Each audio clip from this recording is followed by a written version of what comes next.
de outras substâncias no monte.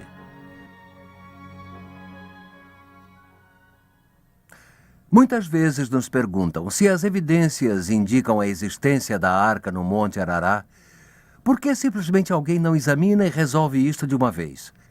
Há vários motivos. Primeiro, há um curto período por ano em que as condições meteorológicas permitem a procura.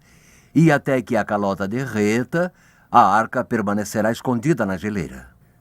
Segundo, existem motivos políticos e religiosos que tornam difícil obter uma autorização do governo. Difícil, se não impossível, obtê-la. Pequenas expedições como a nossa são autorizadas de tempos em tempos. Mas uma tentativa em larga escala não é possível neste momento. E seria necessário uma grande expedição com muitos equipamentos para realizar a tarefa. Agora, a segunda evidência que comprova a história surgiu como resultado de nossos fervorosos pedidos de ajuda a Deus. Durante a reunião de material para este filme, soubemos de uma testemunha ocular que supostamente teria visto a arca. Jakob Radke, um russo de descendência alemã, nos relatou ter visto realmente a arca em duas ocasiões distintas, quando era um soldado durante a Primeira Guerra. Nós passamos horas e horas conferindo várias vezes sua história, antes de gravarmos o seu testemunho.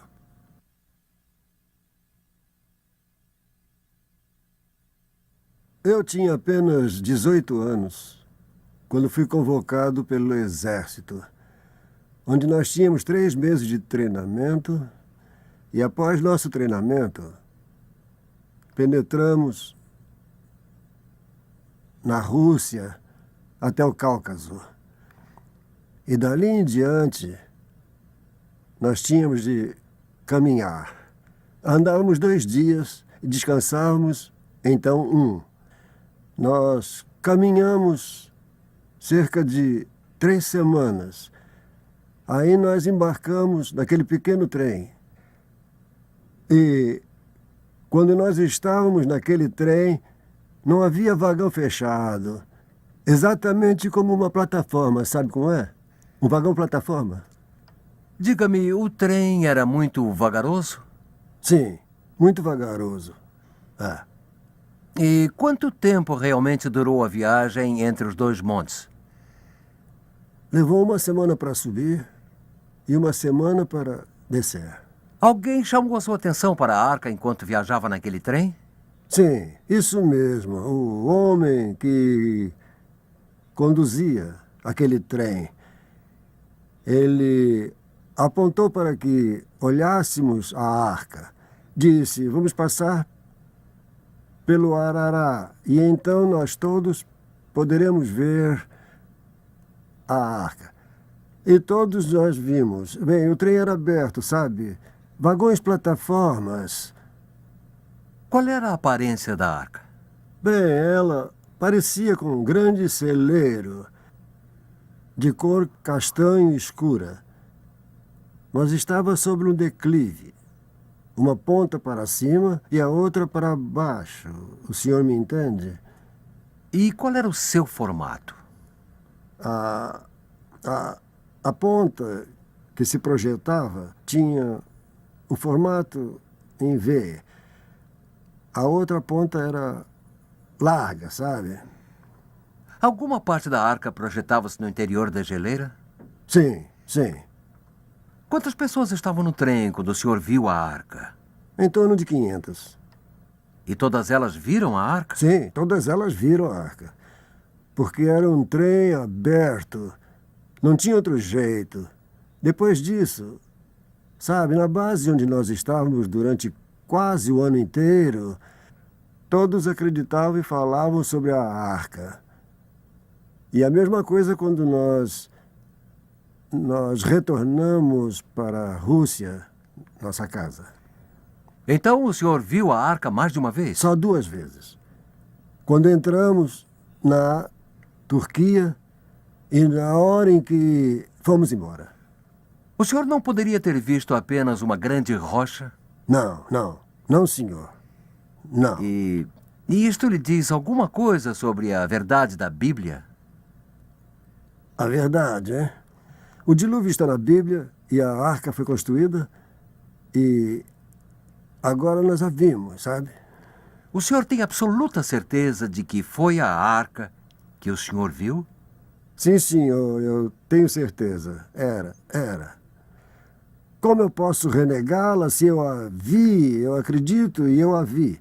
Eu prefiro morrer do que renegá-la. E é por isso que eu estou contando ao senhor.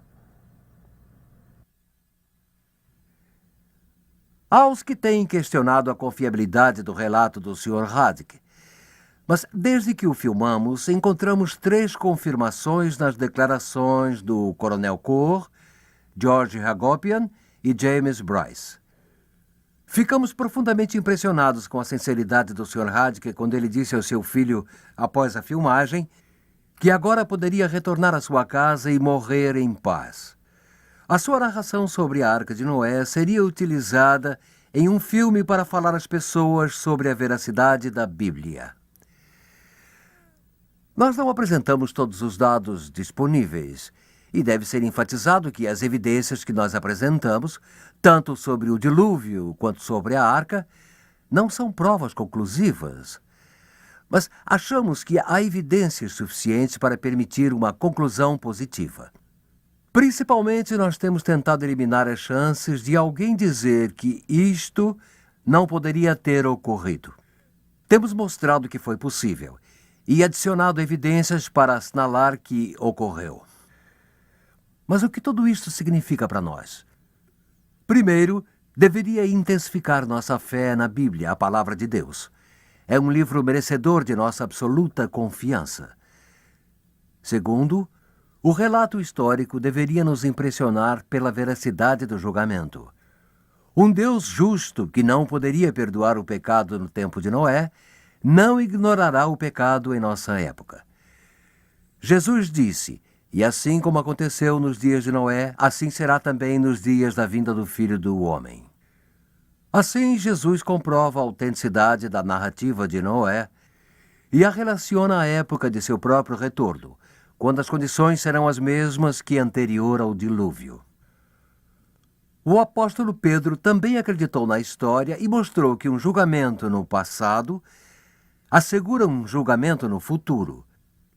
Ele nos previne de que haveria alguns que iriam esquecer voluntariamente que Deus julgou o mundo antigo, destinando-nos toda aquela água segundo sua palavra.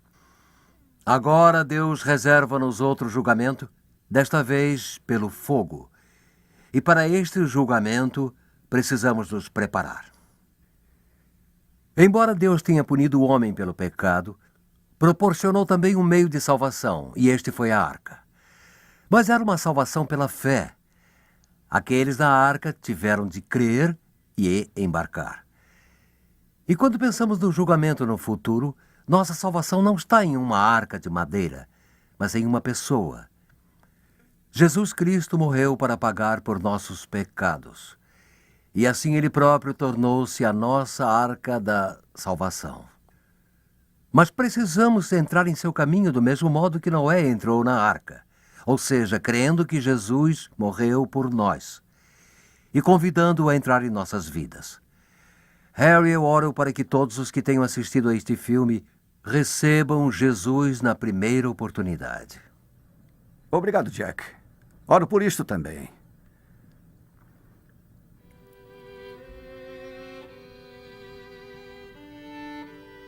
E eu estou certo de que existem muitos hoje que são como as pessoas do tempo de Noé. Na minha imaginação, eu posso ver os trabalhadores que Noé chamou para ajudá-lo na construção da arca. Deve ter havido ocasiões em que Noé os avisou sobre o julgamento. Mas suas pregações foram recebidas com risos e zombaria.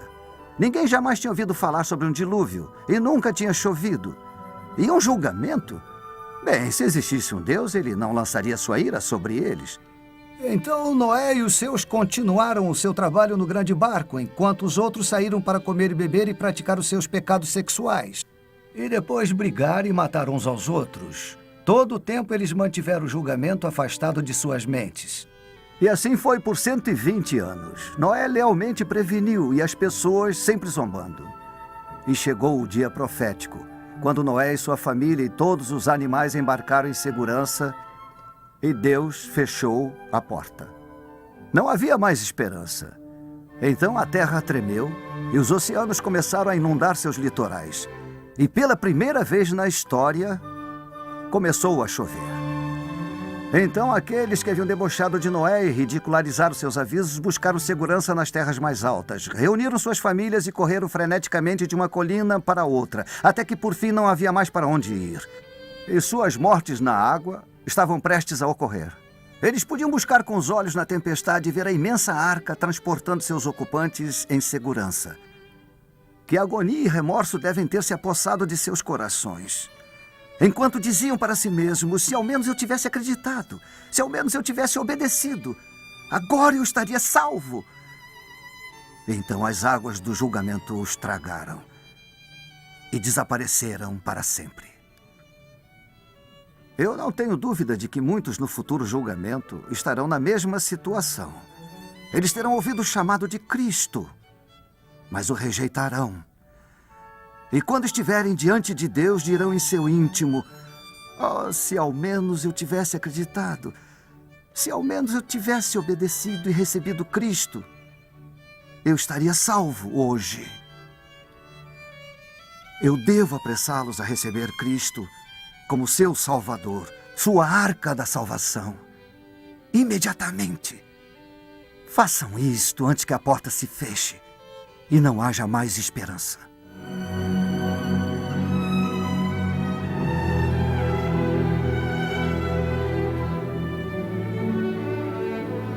E como foi nos dias de Noé, assim será também a vinda do Filho do Homem.